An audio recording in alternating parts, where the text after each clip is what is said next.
What we eat is really our chemotherapy 3 times a day. Meet Dr. William Li, a world-renowned Harvard-trained medical doctor, researcher, president, and founder of the Angiogenesis Foundation.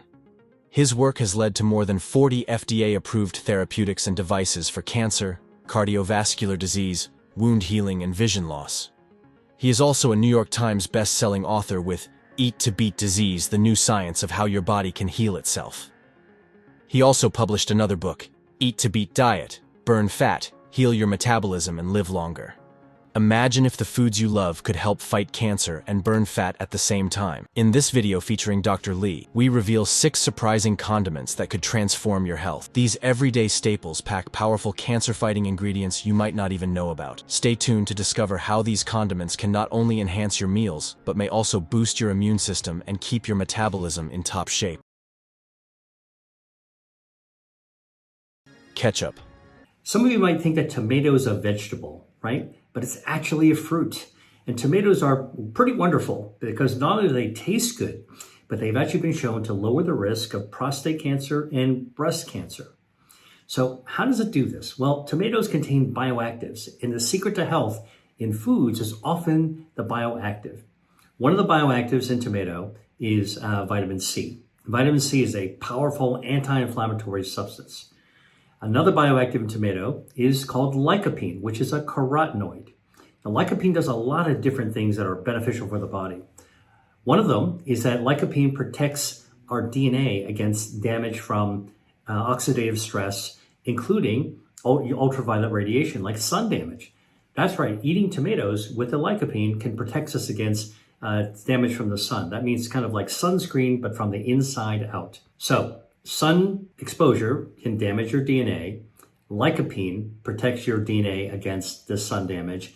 And you can actually eat tomatoes in order to be able to protect yourself and protect you from the inside out from sun damage coming from the outside. Dr. Li recommends ketchup as a cancer-fighting condiment primarily because of its key ingredient, tomatoes, which are rich in lycopene. Lycopene is a powerful antioxidant that has been shown to have anti-cancer properties. Specifically, lycopene is believed to help reduce the risk of certain cancers, including prostate and breast cancer, by inhibiting the growth of cancer cells and preventing DNA damage. Furthermore, Dr. Li emphasizes that the process of cooking tomatoes, as done in ketchup, actually increases the bioavailability of lycopene. This means that the body can absorb and utilize more of the antioxidant when tomatoes are cooked, enhancing the potential cancer-fighting benefits. I like to eat tomatoes raw, sliced into a salad.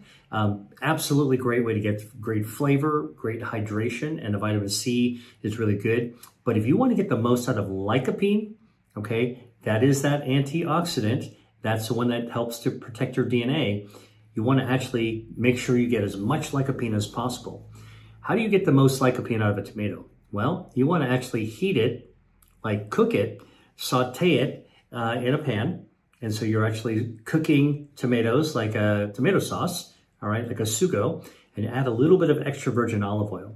So here's what happens. The heat from cooking converts the chemical structure of lycopene, okay, which is natural, into a slightly different chemical structure, also natural, that your body loves to absorb. So when you cook tomatoes, you actually get more lycopene that's easier for your body to absorb. According to a review in the journal Public Health Nutrition, a study looked at how eating tomatoes and tomato products, like ketchup, might help prevent cancer. Researchers used information from a big health survey done in the United States between 1999 and 2010. They wanted to see if people who ate more tomatoes and a special nutrient called lycopene had a lower chance of dying from cancer. The study found that people who ate more tomatoes and lycopene had a lower risk of cancer death. This means that eating these foods could be good for your health. Lycopene is what's known as fat soluble, which means that lycopene likes to dissolve in oil.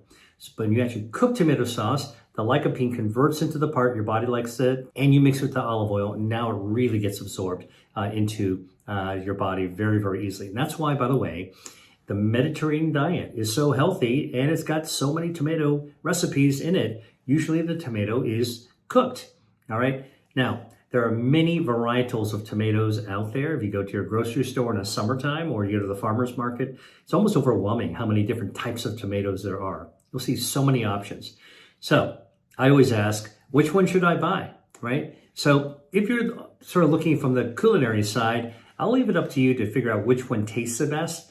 But I'll tell you, when it comes to health, The best tomatoes are called San Marzano tomatoes, which is a kind of plum tomato, originally from the town of San Marzano, which is on the slope of a volcano called Vesuvius near Naples, Italy. And you can often find San Marzano tomatoes grown outside of Italy, and you'll find these in the farmer's market or even the grocery store. The researchers explained that lycopene is a powerful antioxidant, which means it helps protect our cells from damage. Cooking tomatoes, like when making ketchup, can actually make lycopene easier for our bodies to use. This is important because it shows that not only fresh tomatoes, but also processed tomato products can be healthy choices. In addition to lycopene, ketchup contains other beneficial compounds such as vitamin C, which supports the immune system, and small amounts of polyphenols, which are also known for their antioxidant and anti-inflammatory properties. By incorporating ketchup into a balanced diet, you can enjoy these health benefits while adding flavor to meals without compromising cancer prevention goals. Wasabi. Tell me about that. Still talking about brain health. Wasabi is that little green ball that you find in a Japanese It wakes you up. I love wasabi. sushi bar, right? It wakes you That's up. usually Yeah. horseradish, but real wasabi is the root of a plant that's related to cabbage, horseradish, and mustard greens. Contains a substance called isothiocyanates that's anti-inflammatory and good for brain health. A study in Japan looking at 72 adults, middle age, found that eating an extract from wasabi can improve memory. Dr. Lee recommends wasabi for its cancer-fighting properties. Wasabi has been shown to have anti-cancer effects by helping to activate the body's defense mechanisms. It works by stimulating the production of enzymes that detoxify harmful substances and protect cells from DNA damage, which can reduce the risk of cancer development. According to a review in Discover Oncology, researchers studied a special part of wasabi called 6-methylsulfonyl hexyl isothiocyanate, or 6-MITC, to see if it can help fight a type of cancer called endometrial carcinoma. They looked at how 6-MITC affects different cancer cells in the lab and also tested it on mice. The results showed that 6-MITC can slow down the growth of cancer cells without harming normal cells. It also helped boost the activity of natural killer cells, which are important for the immune system to fight off cancer. This study is exciting because it suggests that eating wasabi might help protect against certain cancers. You know, it's really hard to get real fresh wasabi, Okay. but you can actually get wasabi paste. Okay. And what you can do is you can mix it up with some rice vinegar Okay. and make a salad dressing out of it. Nice and Incredible. wasabi. Okay. Super easy. Additionally, wasabi has powerful anti-inflammatory properties, which are essential for cancer prevention. Chronic inflammation is often linked to cancer, and by reducing this inflammation, wasabi may help lower the risk of certain types of cancer. Wasabi also contains antioxidants that help protect the body from oxidative stress, which can damage cells and lead to cancer. Incorporating wasabi into meals can be a flavorful way to boost your diet with these beneficial compounds. To use this knowledge in daily life, you can try adding wasabi to your meals, especially if you enjoy sushi or other Japanese dishes. Even if you do not like wasabi, you can look for other foods that have similar healthy compounds, like broccoli or Brussels sprouts, which also contain isothiocyanates. Eating a variety of colorful fruits and vegetables every day can help keep your body strong and healthy, making it better at fighting off illnesses, including cancer. If you found value in this video so far and appreciate the many hours of effort that went into creating it, please consider liking the video and leaving a comment to support the channel. Mustard.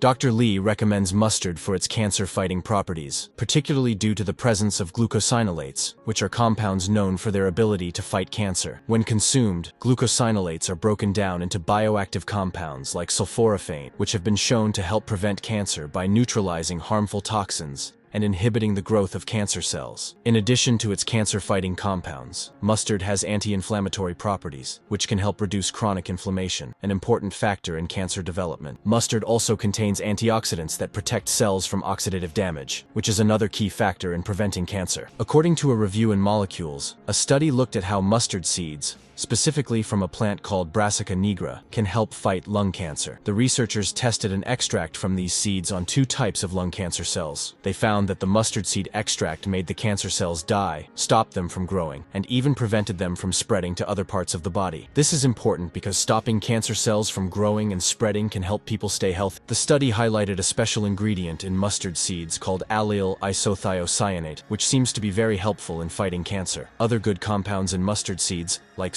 sulforaphane and indole 3-carbinol, also help by changing how cancer cells behave. Knowing this, you can use this information in your daily life by adding mustard seeds or mustard oil to your meals. You can sprinkle mustard seeds on salads, mix them into sauces, or use mustard in sandwiches.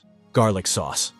There's even one more benefit of garlic, both fresh and aged. Contains a bioactive called allicin, A-L-L-I-C-I-N. And guess what? Allicin boosts your immune system and helps your body defend against viruses and bacteria as well.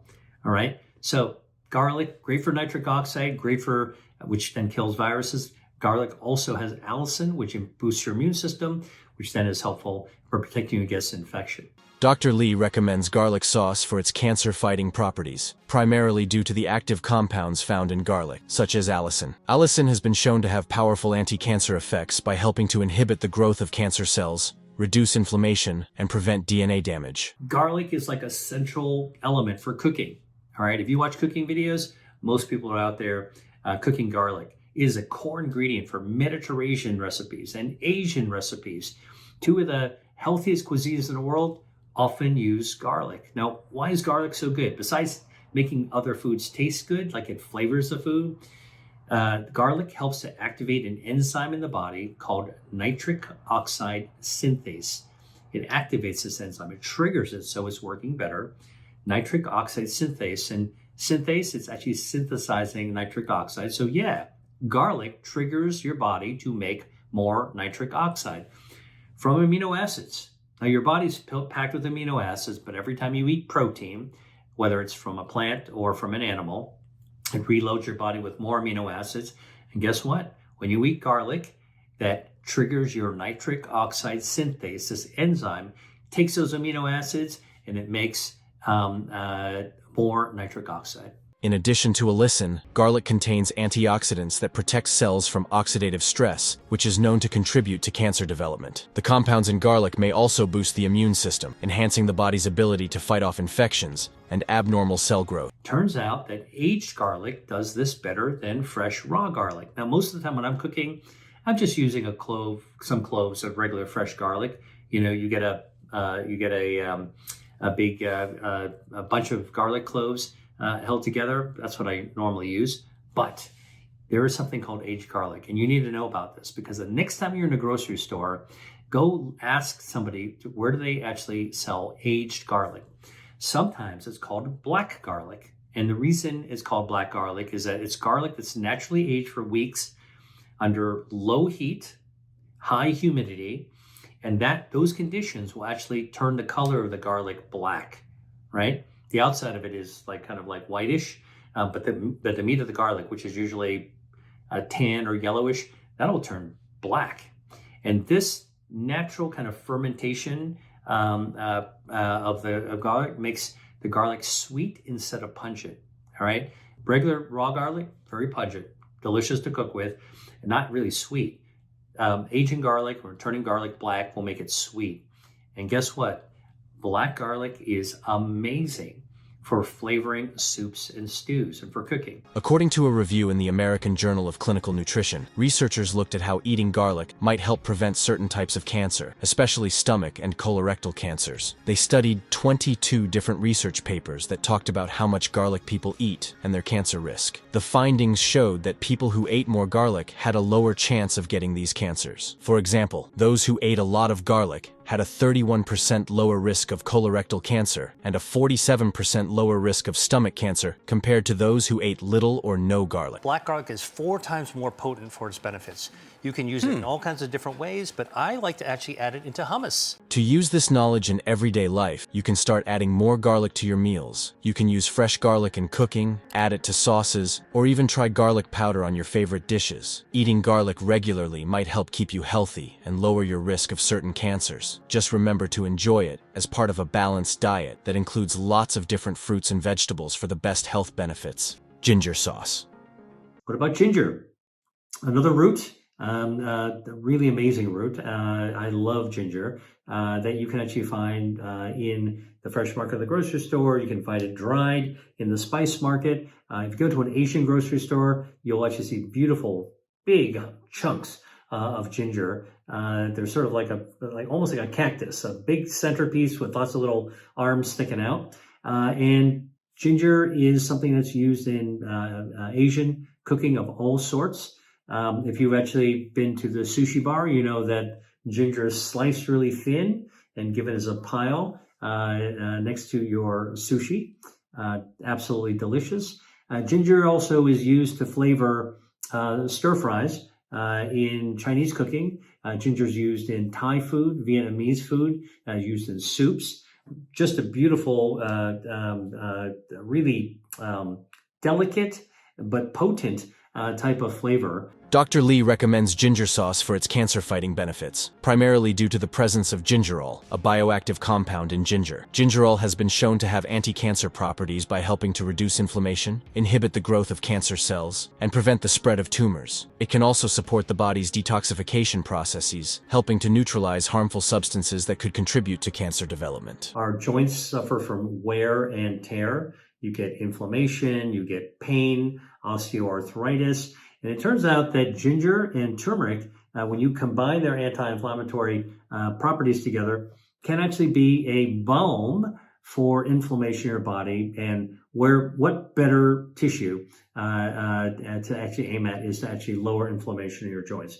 Sure, you can take a pill, a non-steroidal, but actually taking turmeric and ginger, adding it to your food is a wonderful way to get some of this, all their bioactives in, to be able to help that vulnerability of aging, which is really joint pain and joint compromise. According to a review in Food Science and Nutrition, researchers studied how ginger might help prevent colorectal cancer, which is a type of cancer that affects the colon. They looked at many articles and found 17 important studies. Some of these studies tested ginger in labs, while others involved people taking ginger supplements. Inflammation within your blood vessels, your arteries, that's a setup for atherosclerosis, which is building up of crap on the lining. Okay, this is sort of lipids and other inflammatory proteins. They've formed a crust on inside your blood vessels. When you hear about somebody having a heart attack with blockages, that's really because the crust has actually formed, the gunk has formed inside your blood vessel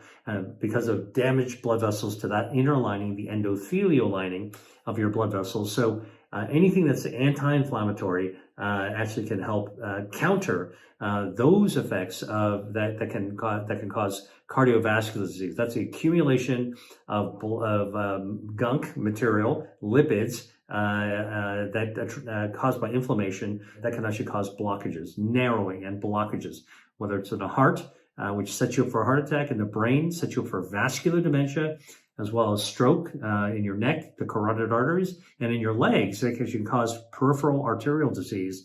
Now, this is actually a silent kind of heart disease, except it's not in your heart, it's in your legs. Ginger and turmeric, with their anti-inflammatory effects, help to protect blood vessels.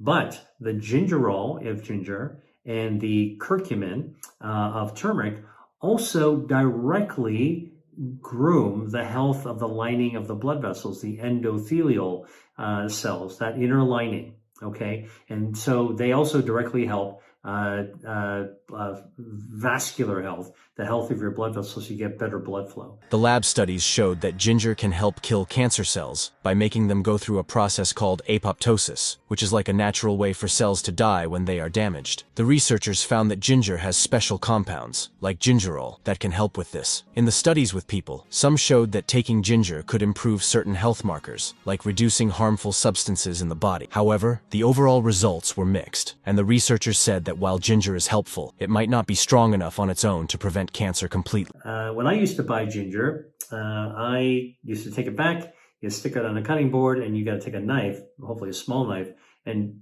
just kind of like scrape off and trim off that thin skin layer.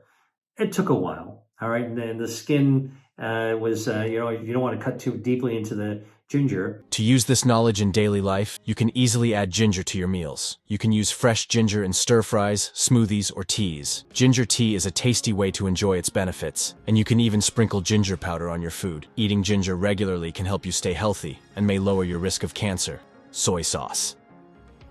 Villagers outside of Kyoto, Japan, these villagers were all vegetarians. They ate mostly soy, okay? And he had frozen jars of this urine. And his boss, his supervisor, said, go find something interesting to do with the urine or toss it out.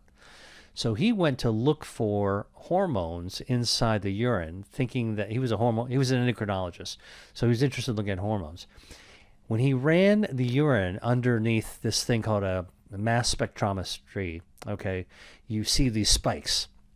And he found a spike that didn't belong in the human. And it only came from the soybean. And it was a spike of genistein. So he cut out that spike, which we can do in the lab, and he tested it on blood vessels that would be feeding cancer. It immediately stopped those blood vessels from growing.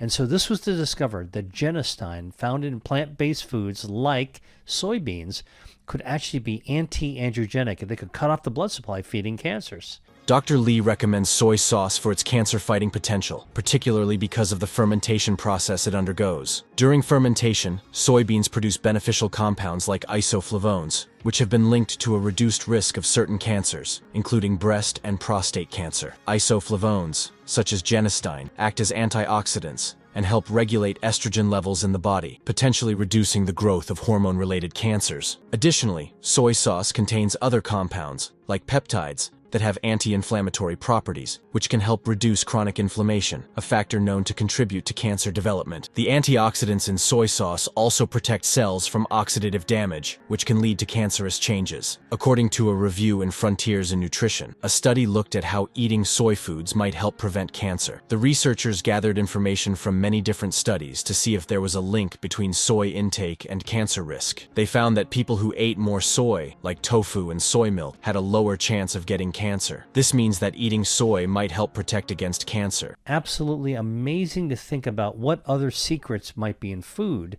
that could help to control the blood vessels. Now remember, earlier we talked about the fact that growing fat needs extra blood vessels, right? So it's trying to grow those blood vessels. If you deliberately cut off the blood vessels that are feeding fat, all right, it'll actually shrink the tube. It'll shrink tumors, and it'll also shrink fat.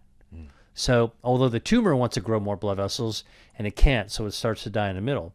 If you then step in and do an intervention to really cut off the blood vessels, that fat mass will shrink. And this has been shown very conclusively in the lab that this can actually happen. While soy sauce can be enjoyed in moderation, it's important to choose a naturally brewed version to maximize its health benefits. Incorporating soy sauce into meals allows you to enjoy its cancer-fighting properties while adding flavor to your dishes. If you found value in this video and want to learn more about how nutrition and lifestyle can help you live a healthier life, please consider subscribing to the channel and turning on notifications so you never miss an update. Your support helps us continue to bring you valuable content. Thank you for watching.